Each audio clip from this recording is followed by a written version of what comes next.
ka nevoj për bashkërëndim dhe ditët si kjo sot na peshojnë edhe më rënd mbi supe, do të duaj së paku të na peshonte edhe më rënd mbi supe ndjenjë e përgjegjësisë.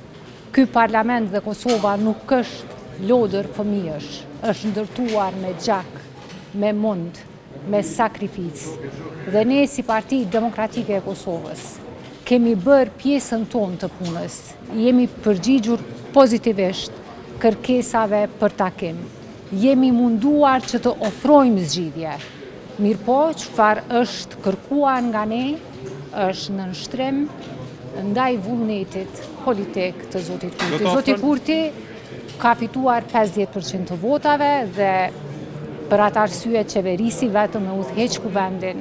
Mirëpo, presidenti i Republikës duhet të jetë një grua apo burr që përfaqëson unitetin qytetar dhe mbi të gjitha i cili apo e cila do të ishte gardiane e kushtetutës së Republikës së Kosovës. Pas kësaj situate, a do të delni me ndonjë emër apo të marrni pjesë Po, seancën e sotme? ne nuk mund të propozojmë një emër vetëm sa për të marrë pjesë dhe sa për t'i ofruar dhe siguruar quorumin Zotit Albin Kurti. Ne kemi qenë të qartë.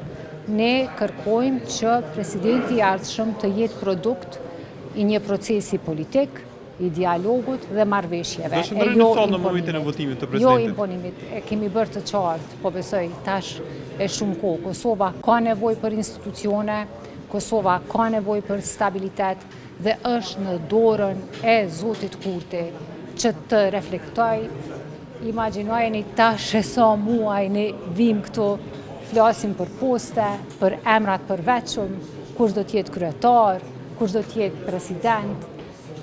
E në fakt, ne do duhet të ishim këtu për të shkarkuar bordin e zërës, do duhet të ishim këtu për të folur për brengat dhe hallet e qytetarëve të Kosovës, e jo për egot e pushtetarëve. Faleminderit.